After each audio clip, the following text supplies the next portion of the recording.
Qu'est-ce qu'on mange ce soir? Ce soir, on va manger des scampi à la diable. C'est une recette qui nous a été proposée sur l'Instagram par Nadia. Alors Nadia, elle est venue sur une photo, elle est venue commenter. Une fois par mois, vous pourrez décider ce que vous mangez ce soir. Et je vous fais la recette avec la petite Leslie Stutch. C'est parti! Pour des scampi à la diable, pour 4 personnes, il vous faudra 24 scampi, une petite bouteille de 330 ml de coulis de tomate, un oignon, 2 gousses d'ail, un verre à gouttes de cognac, 20 ml de crème, une cuillère à café de piment d'Espelette. Prenez des scampi surgelés, vous les faites décongeler dans votre frigo le jour avant, la nuit avant, ou les scampi ça se décongèle encore vite quand vous rentrez du boulot. Hop, vous les faites décongeler sur une petite assiette. N'hésitez pas à les éponger sur un papier absorbant pour enlever l'eau qu'ils contiennent, ils iront mieux dans votre poêle.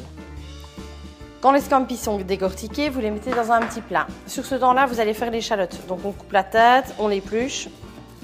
On va la couper en toutes petites brunoises. On les mince en gros. Mon petit truc à moi, en fait, c'est de faire cuire d'abord les scampi. Je les enlève de ma poêle. Ensuite, je mets la garniture aromatique, je fais ma sauce.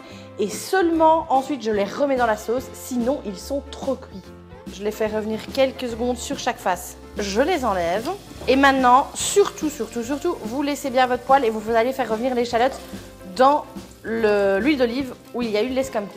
Alors maintenant, on va prendre notre alcool, on va déglacer les sucs de cuisson des scampi et les échalotes et on va faire flamber. Attention, si vous faites flamber, ne mettez pas votre hotte, sinon le feu s'embrase.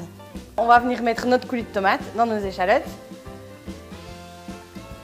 Donc j'avais oublié ma petite gousse d'ail, ce n'est pas grave, je la taille maintenant, j'ai enlevé le germe pour la digestion et je vais me faire revenir hop, avec mes échalotes. Qui dit scampi à la diable, évidemment scampi piquant. Ici je choisis le piment d'Espelette, c'est un piment français, j'en mets dans la poêle, j'y vais.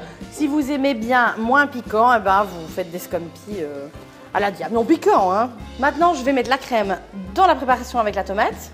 Vous pouvez mettre aussi un petit peu de concentré de tomate pour donner encore un petit peu plus de goût tomaté à votre sauce.